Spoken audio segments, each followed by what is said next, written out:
Welcome back to the porch at the smithy. You all recognize the stove. No introduction should be necessary.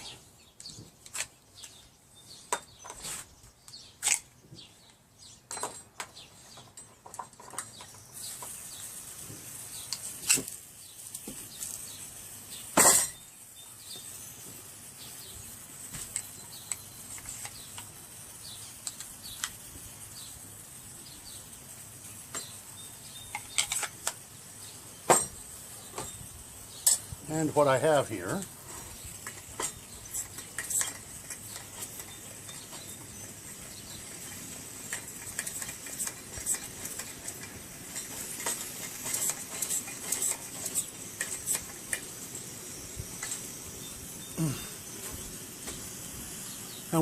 there is my GI Canteen cup with just the amount of water necessary.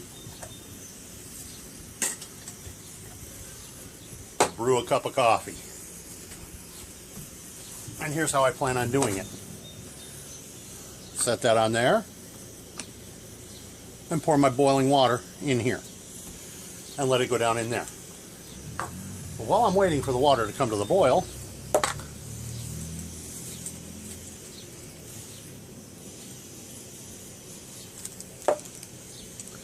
I'm going to break out my pocket full of sweeteners and get them torn and into the cup.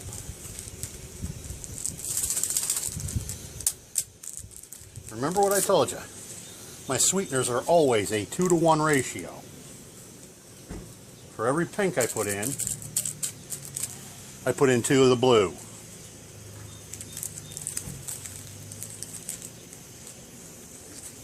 And since I'm brewing a good strong cup of coffee, I'm going to want a few extra sweeteners in it.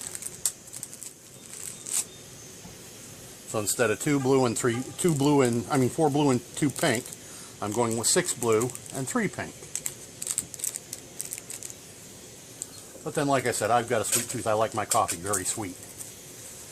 Oh, bother, pain in the dupa.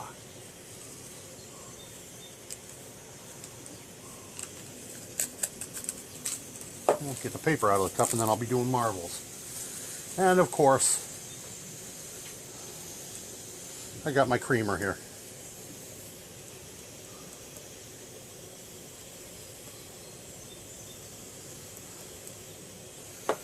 And because you all know I'm not politically correct, I'll make it clear. I like my coffee like I like my women. Hot, white, and sweet. Here. Now it's just a matter of waiting for the water to boil. I'll bring you back once it has. Well, this is definitely going to be learn from my errors situation. Watch carefully right here. I'm going to have to take some, I don't know, maybe some epoxy and seal around where the funnel goes into the filter basket, because the water is coming back up through instead of going down through the coffee grounds. Not all of it, but some of it. Enough that I'm not getting as good a brew as I would like out of this deal. So I'm going to have to seal it better than I thought I had. I thought I had it well sealed, but apparently not. And this way all the water is forced down through the coffee grounds by the weight of the water in the funnel. Because as it is now, I can only put a little bit of water in the funnel, otherwise I get it percolating back up through the top.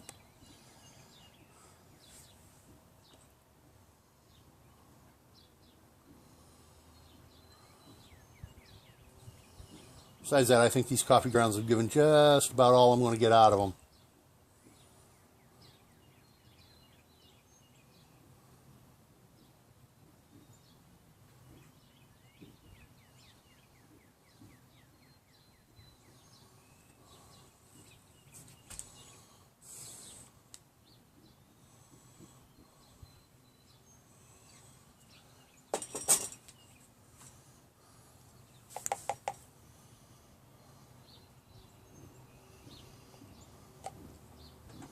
We'll just let that sit and drip for a minute. Okay, now that it is finished dripping, all I got to do is give it a quick toss to give it a stir.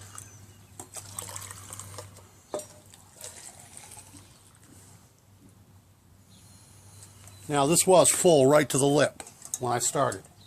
So between my little slop and what the coffee grounds hung on to for water, that's how much of a reduction there is in the cup of coffee brewing this way. Now let's give it the all-critical taste test.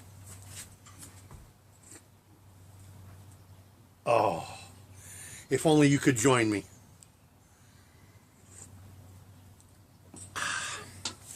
Damn, that's good coffee. Peace out. By the way, don't forget to